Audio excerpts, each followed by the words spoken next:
అసలు బైబిల్ అనే పనికిమాల పుస్తకంలో ఒక సర్వే చేశారండి చరిత్రకారులందరూ.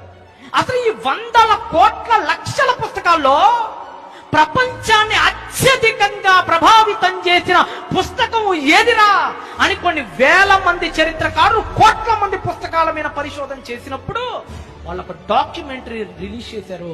10వ పుస్తకం first. Number 9 are the Analects of Confucius. Number 8 is Plato's The Republic.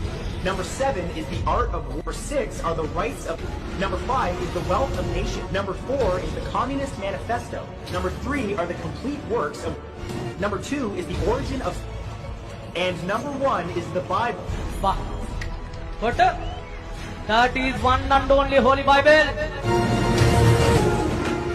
అట్లా గూస్ బంప్స్ రావట్లేదండి. పుస్తకాలు వందల కోట్లు ఉండొచ్చు, మగాడు మొనగాడు ఫస్ట్ ర్యాంకర్ ఎప్పుడు అక్కడే, అది బైబిల్.